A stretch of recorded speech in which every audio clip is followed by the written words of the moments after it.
Hello, everybody. What a group. What a group. Great to have the Archbishop, is that right?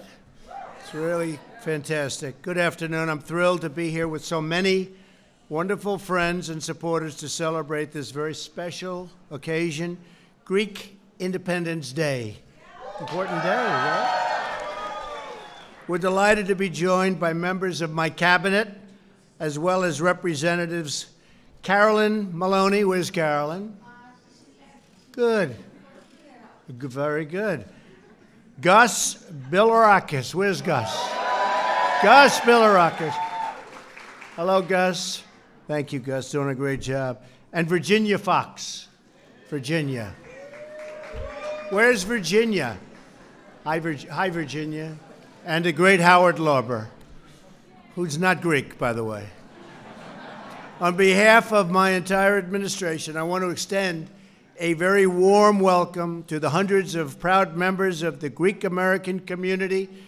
And we have a whole group of people outside who are with us today. I especially want to extend our deep gratitude to His Eminence, Archbishop Demetrius. Thank you, Archbishop. Highly respected and a great gentleman, for joining us in this really beautiful celebration. I hope you're having a good time. We have been honoring Greek independence here at the White House since 1987, a tradition we know will continue for many, many years. I'll only be with you for another 7.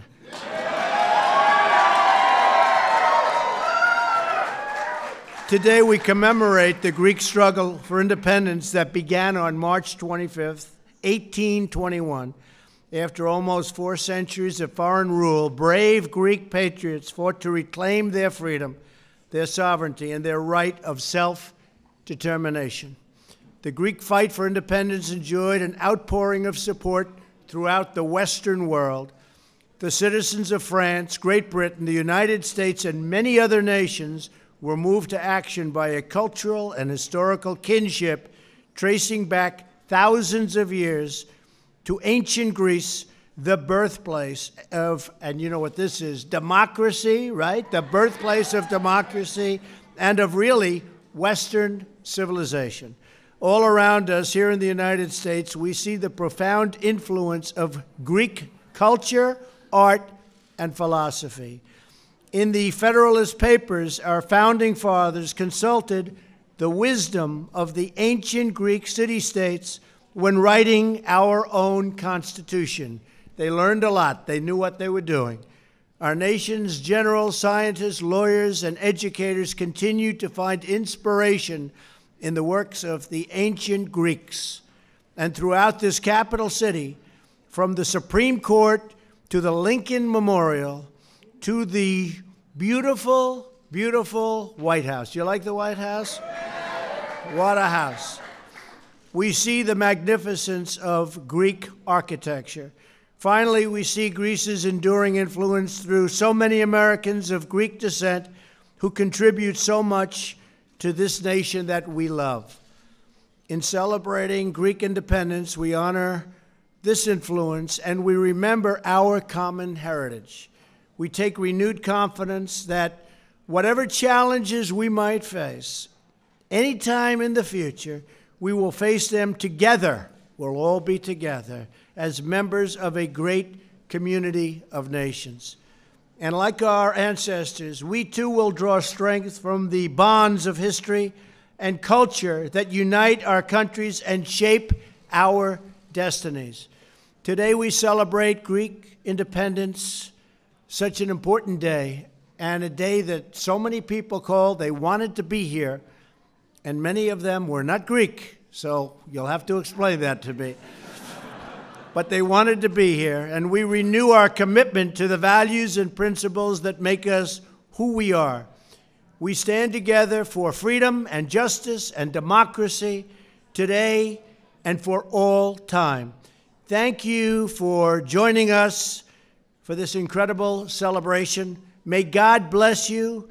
May God bless Greece. And may God bless the United States of America. And now I'd like to introduce His Eminence to say a few words. Thank you very much. Thank you all.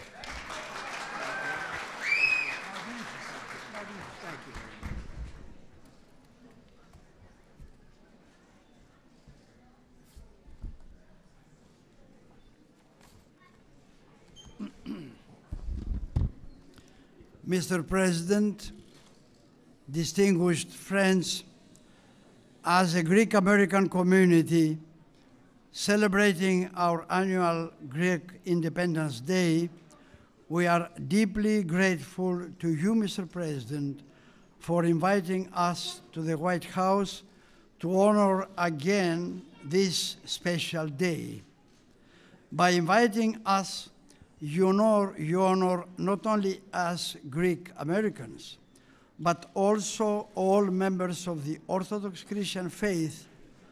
Even more, you honor the spirit of freedom and human dignity that dwells in the hearts of all humanity. Our American Declaration of Independence speaks of truths that are self-evident: the equality of all people and their God-given rights, among them the right of liberty, freedom, and self-determination. These truths are ideals that all great faiths and philosophies have maintained as very important values. It is a paradox, then, that such self-evident truths are often the ones that we must advocate most passionately and defend most strenuously, time and time again, frequently with enormous sacrifices. The Greek War of Independence that started on March 25th, 1821, is a prime example of this.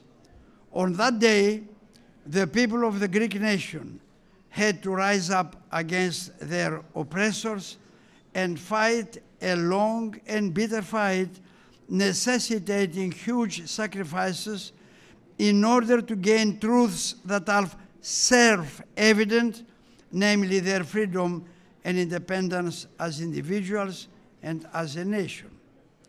Mr. President, we are grateful that you share these vital American and universal principles.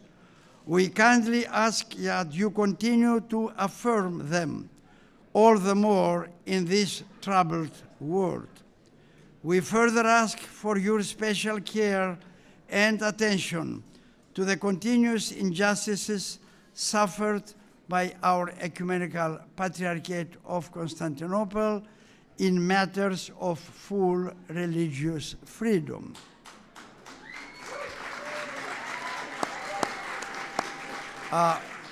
We humbly request that you speak on behalf of all of us for a fair and equitable solution to the prolonged and tragic division of Cyprus and to the issue of an appropriate and historically justifiable name for the state of Fyrom. When we celebrate Greek Independence Day, we celebrate a beginning but not a completion. The fight for freedom and human dignity globally is ongoing and unfinished. For standing with us, Mr. President, for fighting for us, and for speaking universal and eternal truths of life and liberty, we thank you. We pray for divine favor upon us, the First Lady, whose presence honors us today at the White House, and your entire family. And we close with a beautiful biblical blessing from the book of Numbers. May God bless you and keep you. May the Lord shine his face upon you and be merciful to you. May he lift his countenance upon you and give you peace. Thank you, Mr. President. Thank you. Thank you. Thank you. so much.